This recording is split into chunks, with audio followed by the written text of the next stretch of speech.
ఆయుష్ పర్యటన వాయిదా వేసుకోవాలన్న సిపి సత్యనారాయణ.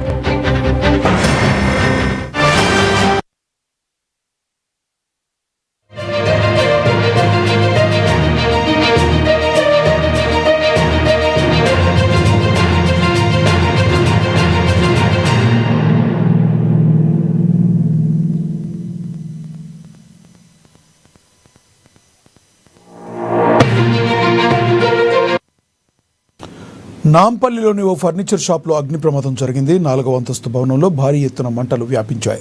దీంతో వెంటనే అక్కడికి చేరుకున్న అగ్నిమాపక సిబ్బంది 8 ఫైర్ ఇంజన్లతో మంటలు ఆర్పుతున్నారు. అయితే భవనంలో వాచ్మెన్ కుటుంబంలోని 2 పిల్లలతో అఖిల్, ప్రణీత్తో పాటు మరో 4 అగ్ని ప్రమాదంలో చిక్కుకున్నట్లుగా సమాచారం. దీంతో బాధితుల బంధువులు తీవ్ర ఆందోళన చెందుతున్నారు. నాంపల్లిలో అగ్ని ప్రమాదం సంభవించిన నేపథ్యంలో పోలీసులు కీలక నిర్ణయం తీసుకున్నారు.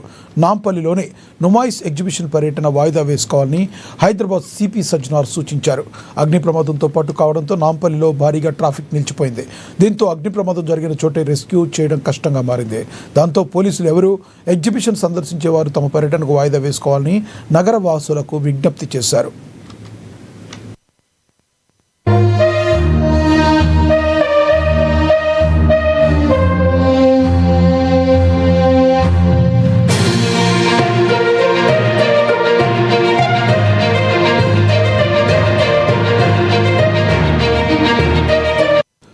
నాంపల్లిలోని ఓ ఫర్నిచర్ షాప్లో అగ్ని ప్రమాదం జరిగింది. 4వ అంతస్తు భవనంలో భారీ ఎత్తున మంటలు వ్యాపించాయి.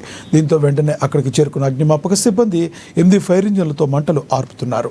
అయితే భవనంలో వాచ్మెన్ కుటుంబంలోని 2 పిల్లలతో అఖిల్, ప్రణీత్తో పాటు మరో 4 అగ్ని ప్రమాదంలో చిక్కుకున్నట్లుగా సమాచారం.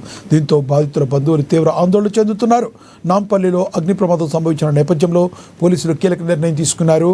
నాంపల్లిలోని నుమాయిష్ ఎగ్జిబిషన్ పర్యటన వాయిదా వేసుకోవాలని హైదరాబాద్ సిపి సజ్జనార్ సూచించారు. అగ్ని ప్రమాదంతో పాటు నాంపల్లిలో భారీగా ట్రాఫిక్ నిలిచిపోయింది.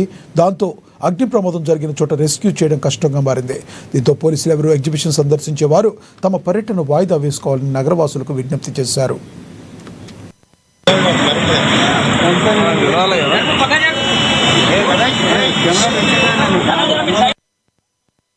దక్షిణ భారత కుంభమేళాగా పేరుగాంచిన మేడారం సమ్మక్క సారలమ్మ